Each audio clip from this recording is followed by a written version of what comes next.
Hello, everyone, and welcome to Utah Storie's Top 5, where we scour all of the top headlines of the day and sift through all the spin, clutter, and crap and present to you the most important and pressing headlines, saving you countless hours. This is your best first download of the day to get things rolling so you can stay informed, engaged, and aware of the most important issues impacting the quality of life in Utah and your local communities. I'm your host today, Allegra Zukowitz.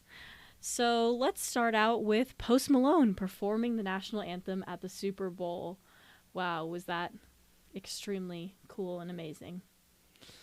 We love that Post Malone lives in Utah and frequently talks about how much he loves Utah's mountains and lifestyle.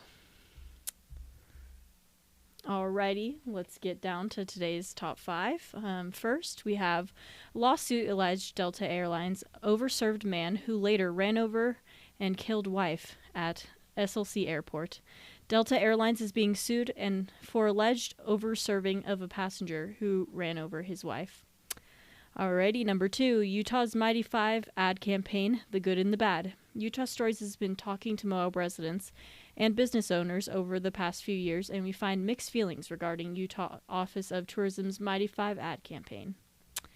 Alrighty, at number 3, 12 million people visited Utah state parks last year, an all-time high. Visitation to Utah's 46 state parks last year reached a little over 12 million people for the first time on record. And then number 4, skiers recall terrifying avalanche experience in Little Cottonwood Canyon. A group of skiers said it was a miracle that nobody was killed in a serious avalanche. Alrighty, then number 5, cowardly, harmful, and unacceptable. School district passes resolution condemning Natalie Klein. The meeting comes days after Klein posted comments on Facebook that insinuated a girls' basketball player in the district was transgender, when she was not. Alrighty, before we get into our headlines, be sure to smash that like button and subscribe to our channel. And today's episode is brought to you by Utah Stories magazine. Did you know that just for $3 a month, you can have Utah Stories print magazine delivered right to your door? Utah Stories has been in print for nearly 20 years, and the reason people still love reading it on paper is that it is a very unique and fun, tangible way to experience the tangible world around you. Screens might be taking over our consciousness, but print media will never die. Why? Because print offers a way to connect you in a real-world manner to the real world.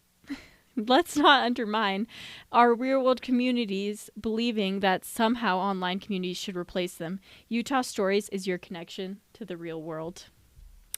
Alrighty, let's dive into our first headline and story. So, lawsuit alleged Delta Airlines overserved man who later ran over and killed wife at the Salt Lake Airport. Delta Airlines is being sued for alleged overserving of a passenger who ran over his wife. Charlotte Sturgeon died after she was run over by her husband in their car when he was intoxicated far beyond excess of the legal blood limit. The drinks were served to Sturgeon by the Delta crew members, the complaint alleged. Sturgeon argued with his wife, and security footage shows Sean Sturgeon placing their child into a rear passenger seat of the vehicle, then getting into the driver's seat. While she was placing the child in the seat, Sean Sturgeon put the vehicle in reverse and abruptly accelerated and stopped, causing his wife to lose her balance. Then, with the passenger door still open, Sean Sturgeon accelerated again. Then he put the vehicle into drive and accelerated over his wife, leaving an imprint of the tire over her body. He then told her to get into the car. She later died at the hospital. The charging document says that Sean Sturgeon's blood alcohol was at 0.13% upon arrest, almost 3 times the legal limit. He was sentenced to 1 to 15 years in Utah State Prison for automobile homicide and up to 5 years for domestic violence. The story by the Salt Lake Tribune says, the Delta Airlines said, although we dispute the allegations in the complaint, we cannot comment further. The incident occurred on April 4th, 2022. Alrighty, for the second story, Utah's Mighty 5 ad campaign, The Good and the Bad. Last year, 10.6 million tourists came to Utah to visit our national parks. This is up from just 6.3 million visitors just a decade ago. Talking to Moab residents and business owners over the past few years, we find mixed feelings regarding Utah's Office of Tourism's Mighty 5 ad campaign. Of course, it's been the most effective advertising campaign in history for attracting visitors, both national and international, to Utah's 5 national parks. It's created a bonanza for Moab hotels and adventure tour guiding businesses. One operator told Utah Stories that his company hosted Donald Trump's children and their families under a luxury brand they operate.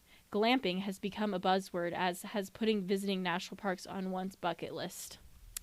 Alrighty, moving on to the third story.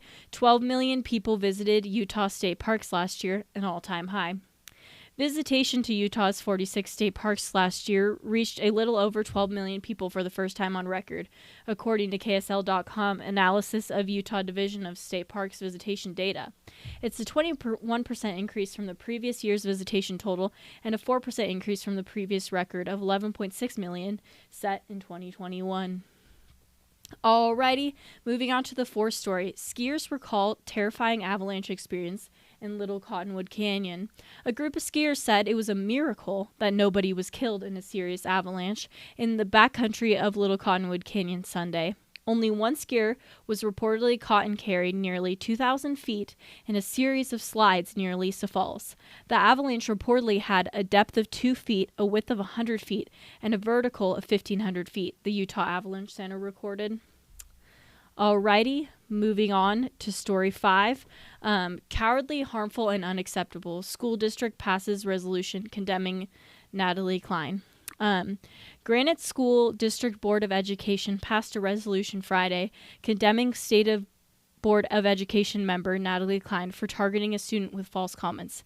The meeting comes days after Klein posted comments on Facebook that insinuated a girls' basketball player in the district was transgender when she is not. The school's parents said this to Fox News: "Not only for our daughter, but for so many children that are going through life just figuring out who they are and don't know how to express it and are already just tormenting themselves," said her father, Al Vanderbeek. And then throw into the mix adults that are supposed to be in a position of protection and support in our system that are the very ones that are harming our children even more and victimizing them. Alrighty, moving on to our question of the day. So what do our local Utahns think about all the tourism coming to Utah? I know we've seen an increase in general in transplants coming to Utah, but what about tourists? How do you feel about it? Please comment down below. And then moving on to our adventure of the day, Alpine Distilling. You can go in and order their delicious gin that they specially make there. It's a really cool vibe with a big TV showing like different skiing videos, snowboarding videos, and cool neon lights and super comfy seating. So you can check that out in Park City. So thank you so much for joining me today. Remember, if you like this content and you want to engage to a greater degree with your local community, go out and subscribe to either Utah Stories print magazine or our free digital newsletter. From utahstories.com, you can subscribe to our newsletter that offers all of the stories that we are covering in-house. Thank you so much for watching, and I'll see you guys next time.